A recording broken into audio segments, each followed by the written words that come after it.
wassalatu wassalamu ala rasulillah Muhammad ibn Abdillah wa ala alihi wa ashabihi wa man walah wa la quwwata illa billah. Subhanaka la ilaha illa anta innaka antal alimul hakim. Hadirin jamaah Masjid Jaminul Mutakin yang dimuliakan oleh Allah Subhanahu wa taala. Selamat salam mari kita limpah curahkan dari baginda Nabi besar Muhammad Rasulullah SAW dan senantiasa keluarganya dan juga para sahabatnya sampai dengan kita semuanya mendapatkan syafaat ulama di yaumul kiamah nanti.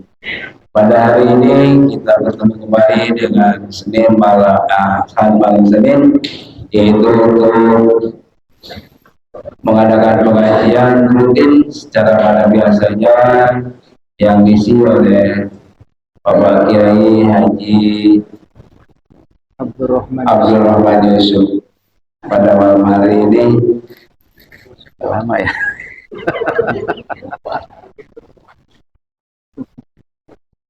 Mari kita bersama-sama sebelumnya nanti akan kita bacakan surat Al-Fatihah untuk kita hadiahkan pada yang masih hidup, mungkin ada yang sakit diberikan sehat sembuh dengan penyakitnya, dan pada para jamaah yang masih ada di rumah dipersilakan untuk hadir melangkahkan kaki ke masjid Jaminul agar kita mendapatkan pahala ganjaran dan juga mendapatkan pelajaran dari guru kita yang insya Allah mudah-mudahan dipakai kenyamanan buat kita ibadah sehari-hari.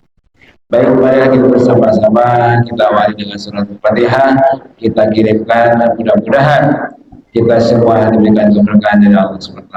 Al-Hadiyah wa al-Rasuliyah Al-Fatihah. Bismillahirrahmanirrahim. Alhamdulillahirabbil alamin arrahmanirrahim maliki yaumiddin. Iyyaka na'budu wa iyyaka nasta'in ihdinas siratal mustaqim siratal ladzina an'amta 'alaihim ghairil maghdubi 'alaihim waladdallin. Amin. Bapak Kiai nanti dikasih waktu untuk tanya jawab sebulan sekali. Kalau jamaah kalau mau bertanya dipersiapkan pertanyaannya baik ditulis maupun dihafal nanti ditanyakan sama Pak Ustadz mengenai sholat, ibadah-ibadah yang lain. Terima kasih. Kami silakan kepada Bapak Kiai Haji Bapak Abdul Rahman Yusuf untuk waktunya, kami persilahkan. Assalamualaikum warahmatullahi wabarakatuh. Alhamdulillahirabbil alamin wa bihi nasta'in ala umuri dunya. Assalatu wassalamu ala asyrafil anbiya Bapaknya Yusuf Sayyidina wa maulana Muhammadin wa ala alihi wa ashabihi wa man tabi'ahum bi ihsan ila yaumil amma ba'd. Qala telah berfirman Allah berfirman fi kitabihi dalam kitabnya Al-Karim yang mulia. A'udzu aku berlindung billahi kepada Allah, berlindung minasyaiton dari godaan syaitan ar-rajim, di mana marju artinya yang terkutuk. A'udzu billahi minasyaitonir rajim. Bismillahirrahmanirrahim. Dengan nama Allah yang Maha Pengasih lagi Maha Penyayang. Walladzina utawi piro-piro walladzina dan orang-orang idza fa'alu naliko agawe, idza fa'alu ketika melakukan fahisyatan perbuatan keji. Perbuatan keji itu perbuatan yang merugikan diri dan merugikan orang lain, seperti mencuri, nyopet, maling. Sama ya? Apa bedanya nyopet sama maling? Sama baik, itu juga. Sama ya? Kalau nyopet itu dalam keadaan kepepet ya. Jadi empet-empetan itu nyopet sih. Bahasanya apa? Orang mengambil kesempatan dalam orang mau kamar mandi. bahasanya nyopet. Ada lagi ngutil. Tahu ngutil, Pak? Kalau ngutil itu kecil, sedikit. Yang lebih besar lagi yang merampok. Itu termasuk perbuatan fahisyah, perbuatan yang merugikan diri dan merugikan orang lain. Membunuh, berzina, na'udzubillah min, audzalamu anfusahum, atau orang-orang yang melakukan perbuatan yang merugikan diri mereka sendiri, nggak sholat, nggak puasa, orang lain nggak dirugikan, nggak ngaji, ya. Ada orang nggak ngaji, kita rugi nggak, Pak? Enggak rugi. Justru orang nggak ngaji itu yang rugi orang tersebut. Bahkan kadang kalau dipikir, sholat jamaah bisa, zikir bareng-bareng bisa, doa bareng-bareng bisa. Begitu ngaji merah jane, kenal merah jane? Mirat. Iya, bahasa India itu kan merugikan diri sendiri. Sholat jamaah kan sunnah, wirid juga sunnah, doa bersama juga sunnah, tapi ngaji kan wajib. Ngapa kok giliran ngaji yang wajib malah agak ngaji, terbolak? Itu merugikan diri mereka sendiri. Zakarullah, kemudian eling. Orang yang berbuat fahisyah, orang yang berbuat dolam anfusahum, eling sama Allah. Lalu elingnya itu diwujudkan fastaghfaru, maka mereka beristighfar. Istighfar di sini artinya minta ampunan sama Allah, agar dosa yang ia lakukan diampuni oleh Allah. Ucapannya dengan astaghfirullahaladzim. Ya, setidaknya astagfirullah lidzunubihim, karena perbuatan dosa mereka, dan didasari wa may yaghfiru dzunuba, tidak ada yang bisa mengampuni dosanya illallah, kecuali Allah. Walam yusirru, dan berjanji untuk tidak melakukan perilaku itu lagi, alama fa'alu, atas apa yang ia perbuat, wa hum ya'lamun, sementara mereka itu ngerti bahwa perbuatannya itu adalah dosa. Waqala Rasulullah sallallahu alaihi wasallam, ibadah min ummati qiraatul Qur'an. Afdalul ibadah, yang paling utama ibadah, min ummati, dari umatku, qiraatul Qur'an, baca Al-Qur'an. Baca Al-Quran itu, Bapak Ibu hadirin sekalian, itu ada dua metode, ada dua cara. Ada istilah bil ghaib. Bil ghaib itu baca dengan tidak melihat huruf, itu namanya bil ghaib. Ghaib itu artinya nggak kelihatan, bukan bacanya nggak kelihatan, bukan, yang dibaca itu nggak kelihatan habisnya. Ya tadi, mari kita sama-sama awali pengajian kita dengan baca Al-Quran suratul Fatihah. Fatihah bagian daripada Al-Quran. Jadi walaupun kita tidak melihat tulisan suratul Fatihah, ketika orang mengucap suratul Fatihah huruf-hurufnya, itu hitungannya sedang baca Al-Quran, cuman dengan cara bil ghaib. Ada juga baca Al-Quran binazar, istilah. Nazar itu melihat, jadi melihat tulisan. Bagi mereka yang bisa baca Al-Quran. Kalau yang bisa baca, ya usah Al-Quran. Al-Qurannya terbalik, Bapak tetap lancar baca. Yasin wal Qur'anil Hakim, yang dibuka surat Tabarok. Nah, karena aktingnya biar orang ngerti kita baca Yasin. bisa baca Al-Quran. Padahal dusta itu ya. Jadi dua cara baca ini, kalau secara hitungan pahala itu sebetulnya banyakkan dengan melihat huruf. Dan itu suatu terapi buat mata kita yang kena penyakit kotok, kenal kotok. Ayam. Padahal ayam kotok ya. Penyakit Labun kotok, ayam. Rabu senja. Labun senja. Bahasa tamunya Rabu senja. Kalau bahasa pulaunya itu, Labun ayam. bahasa Banten itu penyakit kotok. Kotok. Itu biasanya buat ngatain orang. Mata lu kotok kali ya.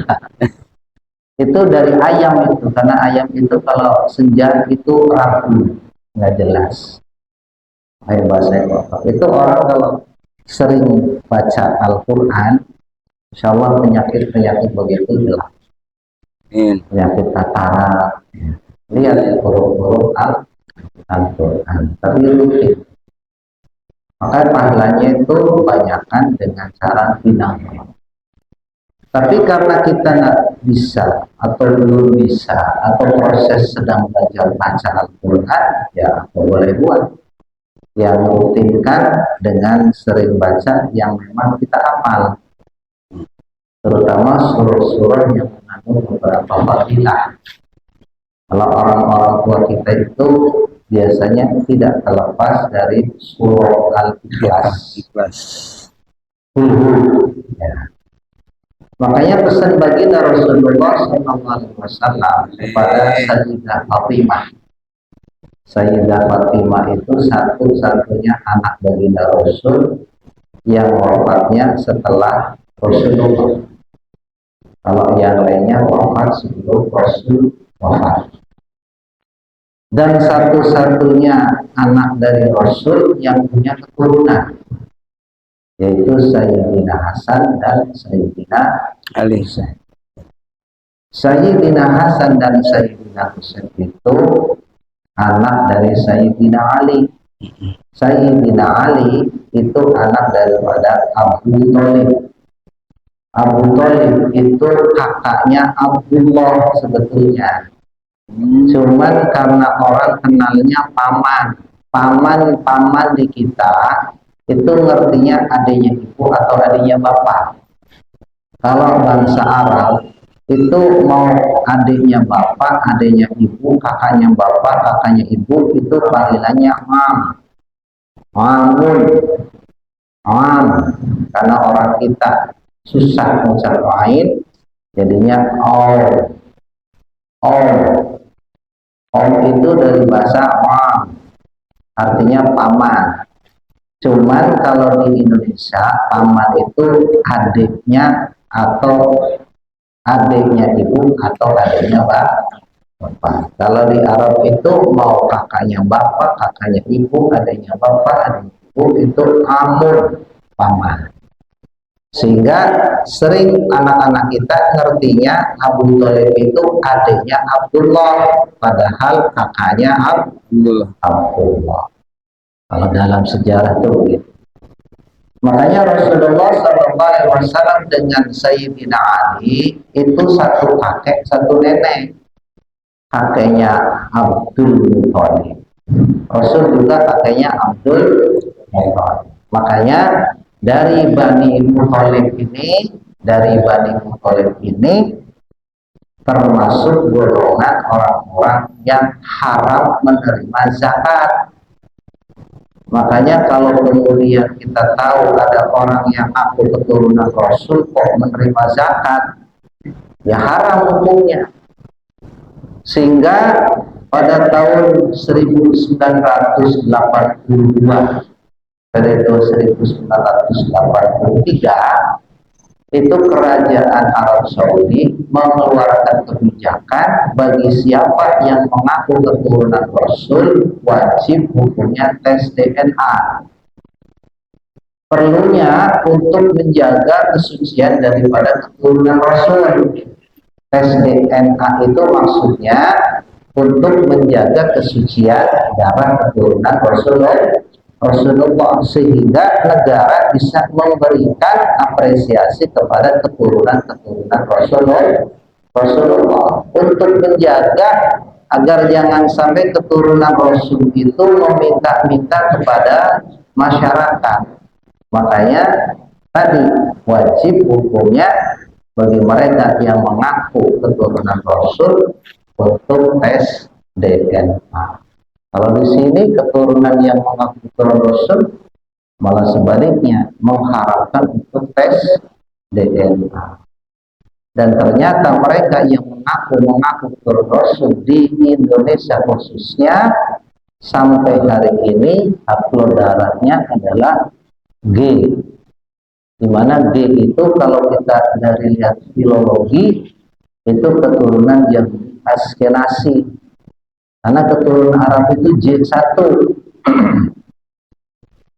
Artinya mereka yang mengaku keturunan Rasul, ya siapapun mengaku keturunan Rasul yang ada di Indonesia, ternyata jangankan keturunan Rasul, keturunan Arab pun enggak. Itu bukti dari yang tidak bisa terbantahkan tes DNA. Ya percaya atau tidak percaya itu masalah keyakinan. Sehingga sikap kita sebagai umat Islam menjaga kesucian darah Rasulullah itu tujuannya untuk memuliakan baginda Rasulullah Sallallahu Alaihi Wasallam. Apalagi dari keturunan Rasul yang anak-anaknya yang bisa memberikan keturunan hanya Sayyidah Fatimah Zahra. Saking sayangnya Rasulullah kepada Sayyidah Fatimah Zahra itu sampai pesan bolak-balik, ya Fatimah, la tanumu hatta tahtimul Qur'an. Kalau diterjemahkan bahasa kita, ya Fatimah, jangan kamu tidur sebelum kamu menghatamkan Quran. Nah, Sayyidah Fatimah keder. Nah, udah ngantuk, jangankan mau tidur, orang ngaji aja ngantuk, ya. Apalagi mau tidur, apalagi nyender dah, lonjol. Peri ngaji, udah sampai Mekah duluan. Nah. Maka pesan yang pertama Rasulullah kepada Sayyidah Fatimah Zahra, jangan kamu tidur sebelum kamu menghatamkan Quran. Sayyidah Fatimah keder. Bagaimana saya menghatamkan Quran ya Rasulullah? Orang mata udah ngantuk. Rasulullah tersenyum. Man qara'a suratul Ikhlas 3 marrah, siapa orang baca surat Al-Ikhlas 3 kali sebelum tidur, maka seolah-olah ia menghatamkan Al-Quran. Itu pesan Rasulullah. Ada 4 sebetulnya pesan. Yang pertama, jangan kamu tidur ya Fatimah sebelum menghatamkan Al-Quran. Al-Quran yang jumlahnya 6666 ini secara global, bukan secara detail, bukan. Imam Nawawi dalam kitab Nihayatul Minhaj itu menjelaskan bahwa ayat-ayat Al-Quran itu secara global ada 6.666 ayat. Ya kalau perinciannya itu sebetulnya 6236. 6.236.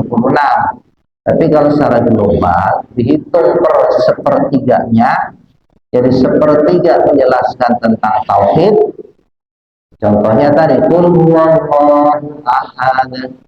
Katakan ya Muhammad, Tuhan itu tunggal, Tuhan itu satu. Allahus Samad, itu adalah tauhid. Lalu sepertiga lagi menjelaskan tentang syariat. Alif Lam Mim, dzalikal kitabul la raiba fiih. Demikian kitab tidak ada keraguan di dalam. Hudal lil muttaqin, petunjuk bagi orang-orang yang bertakwa. Siapa orang bertakwa? alladzina yu'minuna bil ghaib, itu syariat. Orang-orang yang iman kepada perkara yang gaib. Perkara yang gaib itu perkara yang tidak kelihatan. Jadi bukan cuma yang kelihatan saja yang dia wajib imani, tapi yang tidak kelihatan pun wajib dia imani. Wa yuqimuna shalah, dan mendirikan sholat. Wa mimma razaqnahum yunfiqun, itu syariat. Jadi 2222 ayat itu menjelaskan tentang syariat, bagaimana tata cara kita ibadah kepada Allah, di mana tujuannya satu, Allah na'budu illa Iya, tidak ada yang wajib disembah kecuali Allah. Tauhid juga.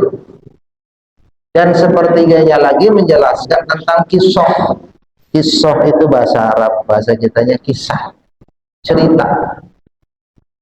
Jadi Al-Quran pun banyak menceritakan orang-orang terdahulu, menceritakan masa yang akan datang, termasuk juga menceritakan tentang nanti di yaumil kiamat. Jadi kalau ada ngaji isinya cerita mulu, karena emang Quran juga banyak cerita. Ketika Nabi Adam alaihissalam Allah mau ciptakan, wa idh qala rabbuka, Allah berfirman kepada malaikat, inni ja'ilun fil ardi khalifah. Wahai malaikat, aku akan ciptakan pemimpin, aku ciptakan penggantiku di atas bumi. Malaikat protes. Ataj'alu fiha may yufsidu fiha wa yasfiku dima. Kenapa kau akan ciptakan makhluk yang hanya membuat kerusakan, yang hanya menumpahkan darah? Itu bantahan malaikat. Jadi keliru kalau kita tahu bahwa yang namanya malaikat itu makhluk yang nurut, yang patuh. Ya ternyata ketika Nabi Adam alaihissalam Allah akan ciptakan, itu malaikat yang protes. Singkat cerita, terciptalah Nabi Adam alaihissalam. Karena para makhluk yang ada di langit Allah perintahkan untuk sujud, maka semua sujud. Fasajadu illa iblis. Sebelum Allah perintahkan kepada para malaikat dan para makhluk yang ada di surga untuk sujud kepada Nabi Adam alaihissalam, Allah tes dulu Nabi Adam. Wa 'allama Adam al-asma'a kullaha thumma 'aradahum 'alal malaikah. Adam diajarkan oleh Allah nama-nama yang ada. Itu cerita. Jadi sepertiga Al-Quran itu isinya cerita, kisah. Setelah Allah tes kembali Nabi Adam alaihissalam, faqala ambi'uni bi asma'iha ulai in kuntum shadiqin. Wahai malaikat, coba sekarang kau ceritakan, kau sampaikan, kau sebutkan nama-nama yang telah Nabi Adam sebutkan. Apa jawab malaikat? Oh, subhanaka la ilma lana illa ma 'allamtana innaka antal alimul hakim. Ini bedanya malaikat dengan manusia. Malaikat itu kalau bukan Allah yang mengasih tahu, kalau bukan Allah yang ngasih ngerti, orang ngerti Pak. Beda sama manusia. Kalau manusia lihat duit di jalan, wah ada duit, tengok-tengok, situasi aman, udah langsung embat, ya kan? Manusia dengan akal. Adapun masalah bagi yang menemukan wajib mengumumkan, itu hukum fikih. Pembahasannya dalam hukum fikih, di dalam bab luqathah, di dalam bab penemuan. Jadi kalau kita melihat barang yang berharga di jalan, kalau hukum fikihnya kan ada dua, boleh diambil, boleh ditinggalkan. Kalau diambil, wajib mengumumkan. Kalau ditinggalkan, free, nggak ada beban. Kalau Bapak kira-kira nggak duit di jalanan, ambil apa nggak wajib? Ambil. Urusan diumumkan mungkin. Iya. Halal enggak? Belum halal. Ya walaupun nemu ya, apalagi nyolong lah. Yang nemu aja belum tentu aman. Tapi kalau malaikat, ada cerita ketika Sayyidina Ali karramallahu wajhah ingin tahu bagaimana keadaan Sayyidina Umar. Kan keyakinan kita itu 7 langkah orang yang meninggal, orang yang mengantarkan jenazah. Ja'al malakani fawwal munkar wa nakir. Datang 2 malaikat namanya munkar nakir. Munkar nakir itu nama malaikat yang menjaga, yang bertanya di alam kubur. Namanya munkar nakir. Kalau personilnya banyak, sama kayak yang menjaga rumah jaksa. Ya, personilnya banyak. Kalau namanya satu TNI gitu. Terus yang suka menjaga masyarakat namanya satu polisi, tapi jumlahnya banyak. Munkar nakir juga jumlahnya banyak, cuma namanya 2. Malaikat yang menjaga di alam barzah. Ketika Sayyidina Umar radhiyallahu anhu meninggal, itu Sayyidina Ali kepo pengen tahu bagaimana nih Umar ngadepin munkar nakir. Yang diceritakan Rasul itu tentang malaikat munkar nakir itu, malaikatnya itu wajahnya serem, matanya merah, taringnya panjang. Dia seumur hidup gak pernah senyum, apalagi ketawa, ya, apalagi karaoke, agak pernah. Malaikat munkar nakir.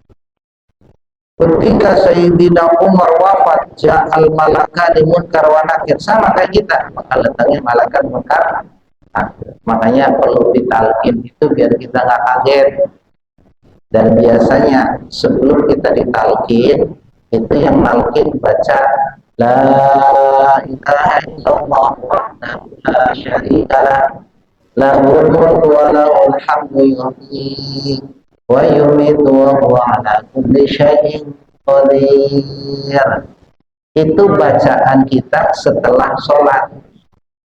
Jadi Bapak kalau di sholat, setelah salam, assalamualaikum warahmatullah, assalamualaikum warahmatullah, sambil ngusap muka, baca alhamdulillah, terus istighfar.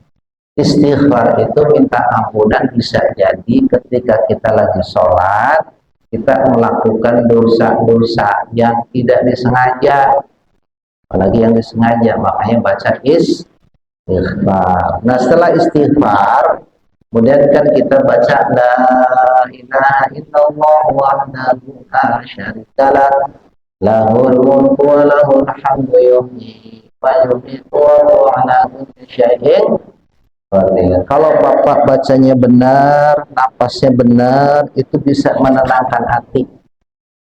Orang kalau hatinya tenang, pikirannya juga tenang. Kalau pikiran hati tenang, itu detak jantung secara medis itu tenang. Denyutnya itu teratur. Tapi kalau orang bacanya cuma lisan, la ilaha illallah, ya orang harum itu. Ya. Itu fadilah daripada baca kalimat tahlil tadi. Dan itu apabila dibacakan pada orang yang baru mati, baru meninggal, baru ditinggalkan orang-orang, itu akan mendatangkan ketenangan tadi. Nah setelah tenang, fadilah dari aura bacaan tadi, lalu diajarin fa'idha ya Abdullahi idza ja'al malakani wal munkar wa nakir wala yubsi'ak wala yurhibak. Saking bahasa Arab orang arti kita, ya.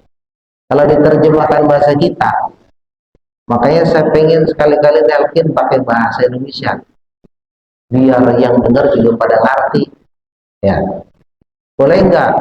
Selama ini saya cari nggak ada yang melarang, cuman yang melarang itu adat.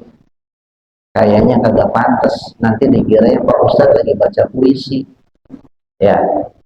Pak Ustadz lagi baca puisi depan orang mati, lagi dibacain puisi karena pakai bahasa kita.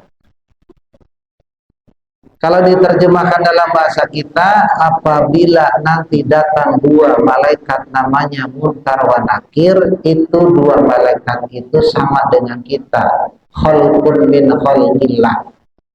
Makhluk yang diciptakan oleh Allah, sama dengan kita. Wala yulhibak, jangan kamu kaget. Wala yusihak, dan jangan kamu getar. Itu diajarin kita. Fa'idha sa'alaka, apabila laki-laki yang kita talqin, kalau perempuan fa'idha sa'alaki, artinya kasroh. Apabila dua malaikat itu bertanya, man rabbuka, man nabiyuka, jawab dengan lisan yang fasih, Allahu Rabbi. Diajarin kita. Nah, Sayyidina Abu Bakar, Sayyidina Ali begitu tahu Sayyidina Umar itu keras di dunia, galak sama orang, apa bener nanti di akhirat, apa bener nanti di alam barzah itu, kaget juga, galak juga. Ternyata Pak, itu cerita dari Sayyidina Ali. Ini kan bukan hadis, ini kaul daripada Sayyidina Ali. Cuma jangan salah, Sayyidina Ali itu kata Nabi, ana madinatul ilmi, kata Rasul. Saya itu kotanya ilmu, wa Ali babuha. Ali itu pintunya.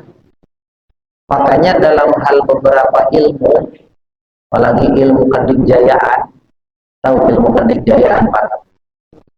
Itu tawasulnya kepada Sayyidina Ali. Karena kalau bahasa dikjaya, di antara para sahabat yang paling dijaya dalam hal kekebalan, dalam hal-hal lain itu yang luar biasa adalah Sayyidina Ali. Kalau yang kebal racun itu sahabat ada namanya Khalid bin Walid. Khalid bin Walid itu racun apapun nggak mempan. Ternyata syariatnya Khalid bin Walid itu suka makan daging dog. Dog itu biawak. Makanya Bapak kalau pengen kebal racun, kalau ketemu biawak di jalan, takut. Sembelih, dibikin sate. Habis makan sate, coba tes makan racun, minum racun. Maman enggak. Ya. Kalau masih belum mempan ya mati dah. Ya. Itu syariat itu. Sayyidina Khalid bin Walid nggak mempan terhadap racun.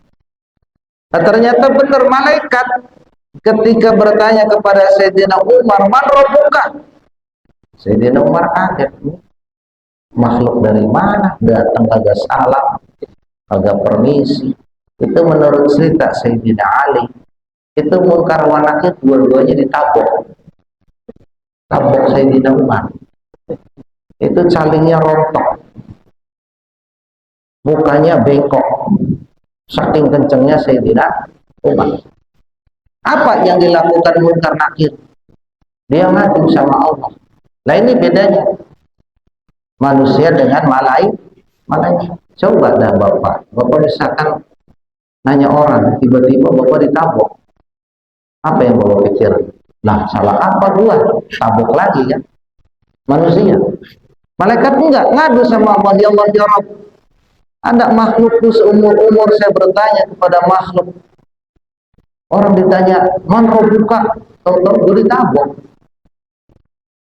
Nah, lu datang kepada Umar modelannya begitu. Ya. Maka sejak itu jasa daripada Sayyidina Umar, Munkar wa Nakir itu kalau bertanya kepada muslimin muslimah, mukminin wal mukminat dengan wajah dan cara yang sopan. Wajahnya itu menyenangkan. Itu jasa daripada Sayyidina Umar. Ini membuktikan bahwa malaikat beda dengan manusia.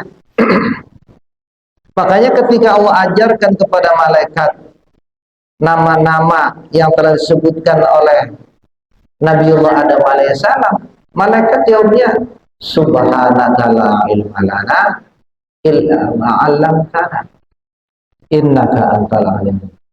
Itulah sebabnya kemudian Allah perintahkan kepada semua penghuni langit untuk sujud kepada Nabi Adam alaihissalam. Itu kan cerita.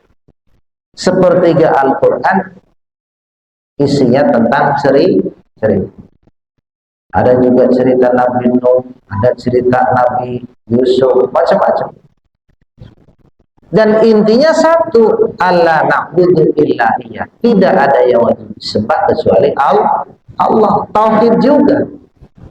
Makanya orang yang baca surah Al-Ikhlas 3 kali seolah-olah menghatamkan Al-Quran. Kapan baiknya dibaca? Nabi pesan kepada Sayyidah Fatimah sebelum itu. Setelah Bapak baca doa mau tidur, ingat Pak, doa mau tidur? Ingat. Allahumma barik lana. Salah ya. Doa apa itu? Doa makan itu Pak ya. Iya, kalau doa makan kan pada melek. Nah, kalau saja doa tidur lah pada tidur. Habis kita baca doa mau tidur, baru baca surah Al-Ikhlas. Yang pertama. Pesan yang kedua, jangan kamu tidur ya Fatimah sebelum engkau yakin para nabi dan para rasul memberikan syafaat kepada engkau. Dengan cara apa ya Rasulullah? Aku yakin para nabi, para rasul kelak di hari kiamat memberikan syafaat. Baca sholawat. Bagaimana sholawatnya? Allahumma salli ala sayyidina Muhammad wali jami'il anbiya'i wal mursalin. Bisa Pak? Allahumma salli ala sayyidina Muhammad wali jami'il anbiya'i wal mursalin. Wali jami'il dan seluruh al-anbiya para nabi wal mursalin dan para rasul. Mursalin itu jamak daripada rasul, mursal. Maka siapa orang yang baca sholawat 3 kali dengan sholawat tadi ya Fatimah Zahra, maka para nabi dan para rasul akan memberikan syafaat kepada orang yang membaca sholawat tersebut. Itu yang kedua. Yang ketiga, candak nggak? Candak. Isya jam berapa Pak? Isya jam berapa? Masih ada waktu. Yang ketiga, jangan kamu tidur sebelum kaum muslimin wal muslimat merasa ridho dengan kamu. Lalu Rasul menjelaskan dengan cara ya Rasul agar muslimin muslimat itu merasa ridho, doakan, mintakan ampunan atas dosanya. Bagaimana caranya? Astaghfirullahaladzim li walidayya wali jami'il muslimina wal muslimat wal mu'minina wal mu'minat al ahya'i minhum wal amwat. Jadi penambahannya wali jami'il muslimina wal muslimat wal mu'minina wal mu'minat al ahya'i minhum wal amwat. Baca 3. Jangan ketukar. Nanti istighfarnya astaghfirullahaladzim li walidayya wali jami'il anbiya'i wal mursalin. Kebalik. Kalau wali jami'il anbiya'i wal mursalin itu di sholawat yang kedua. Kalau yang ketiga istighfar, doakan orang tua kita agar diampuni dosa-dosanya, dan doakan pula muslimin wal muslimat, mu'minina wal mu'minat, baik itu yang masih hidup, al-ahya. Al-ahya itu jamak daripada haya. Haya itu artinya hidup. Wal amwat, dan yang mati. Amwat itu jamak daripada maut. Maut nak Sunda jeung maut nak Arab sami nya. Hari Sunda teh maut nya. Kalau Arab maut. bacanya cepat. Makanya kadang kalau Ustadz Sunda itu wa ba'dal ma'on indal ma'on, emang bahasanya begitu, nggak salah gitu. Sama kayak orang Banyumas, orang Cilacap itu kan susah ucap main, makanya pakainya nggak. Siratal ladzina an'amta 'alaihim, emang lidahnya Pak, jangan protes, kecuali dibikin-bikin, Bapak niru-niru nggak boleh, karena keyakinan kita belum tentu sama dengan keyakinan mereka. Ada cerita dulu Mbah Khalil Bangkalan Madura, gurunya Hadratus Syekh Hasyim Asy'ari. Itu kalau baca Fatihah itu kan ala Madura. Emang bisanya begitu, bukan dibuat-buat. Suatu ketika didatangi orang-orang yang hidungnya mancung. Orang bilang orang Arab, bukan Habib, bukan. Ya. Kalau kita kan kadang kalau orang hidung mancung aja Habib aja. Mengkritisi bacaan suratul Fatihahnya Imam Mbah Syekh Khalil Bangkalan. Kan yang namanya tamu, jadi yang imam itu kan Syekh Khalil Bangkalan. Waktu imamin sholat maghrib, menurut para tamu itu banyak, ada lebih dari 10 datang dari Arab. Lalu mengkritik, katanya bacaan Fatihahnya Mbah Khalil nggak fasih, bahasanya nggak fasih, nggak ngomong salah. Nah, biasa di sholat maghrib itu kan ya bahasa kita sebenarnya ngobrol ya sampai waktu isya. Begitu waktu isya, dulu kan yang namanya pondok itu Pak, kalau pesantren dulu itu kan wudhunya di kayak kolam renang itu, tapi bukan kolam besar gitu, tapi bisa buat renang saking gedenya. Itu kan ada undak-undakannya gitu. Jadi kalau mau wudhu itu kan turun Pak. Begitu habis wudhu itu para tamu itu dikepung macan. Jadi zaman dulu kan pondok belum dipagar Pak, jadi masih nyatu dengan alam. Kepung 4 macan sampai terkencing-kencing itu tamu, saking takutnya. Dibacain doa, itu macan orang Garut. Ada pikiran macan, doa apaan kok gak ngerti kita.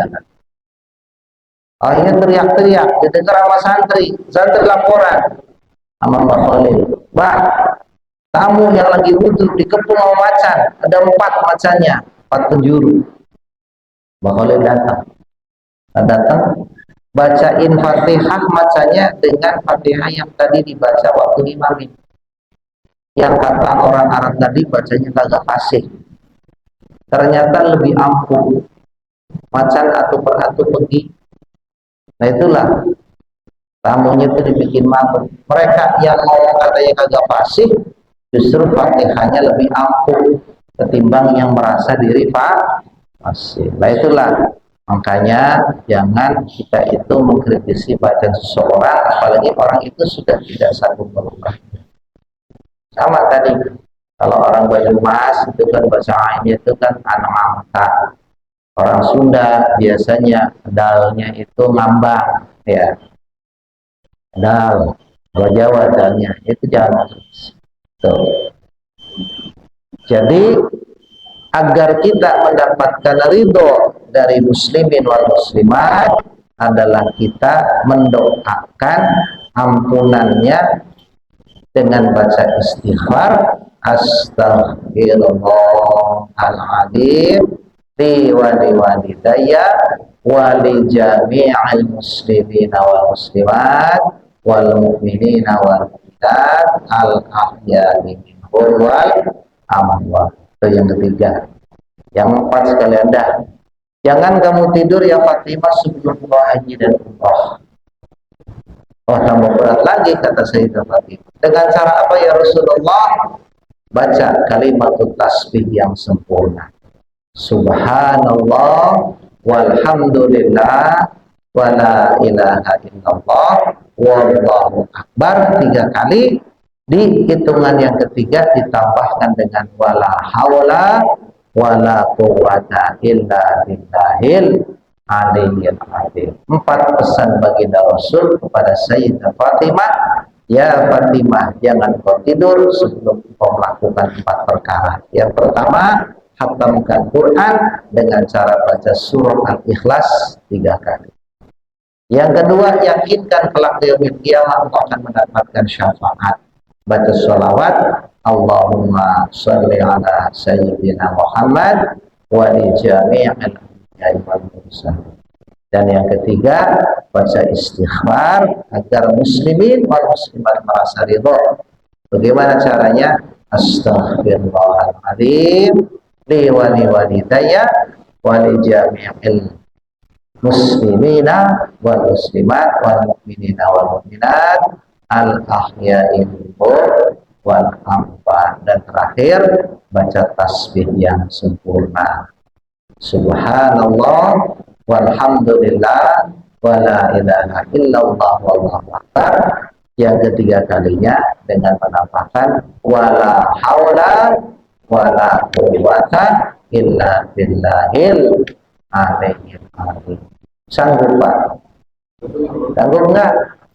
Insya Allah. Itu kalau dibaca enggak sampai 10 menit Pak. Tapi tadi jangan lupa kaifiyahnya, tata caranya, baca doa sebelum tidur dulu. Nanti baca baru Bapak baca qul huwallahu ahad Allah. Wah, udah ngantuk. Ya, jangan sampai tertidur sebelum baca doa. Insya Allah. Sebelum tutup doa, mungkin ada yang mau ditanyakan? Ya, silakan. Waalaikumsalam.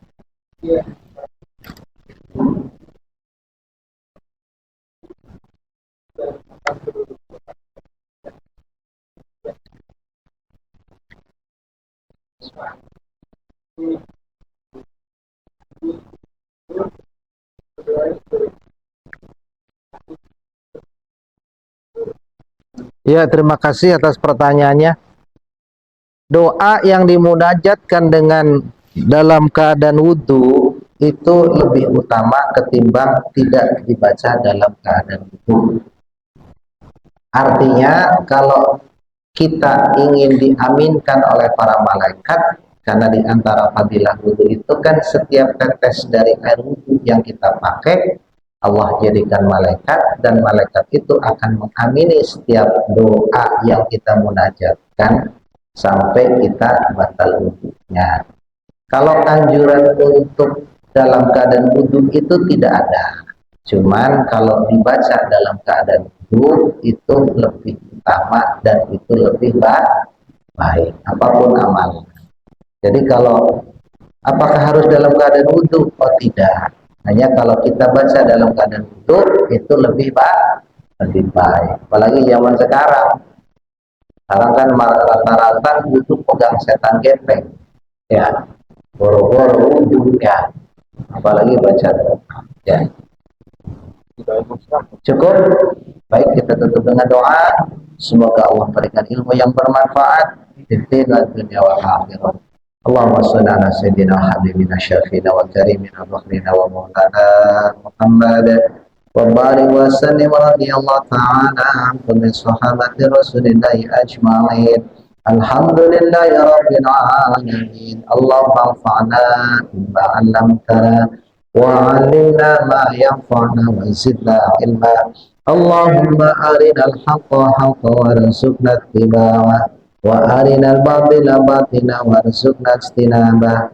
Rabbana ighfir lana wa liwalidayna warhamhuma kama rabbayana shaghira wa li jami'il muslimina wal muslimat wal mu'minina wal mu'minat al ahya'i minhum wal amwat. Rabbana atina fid dunya hasanah wa fil akhirati hasanah wa qina adzabannar. Wa sallallahu ala sayyidina Muhammad wa ala alihi wa sahbihi wa sallam. Subhana rabbika rabbil izzati amma yasifun wa salamun alal mursalin walhamdulillahi rabbil alamin. Assalamualaikum warahmatullahi wabarakatuh.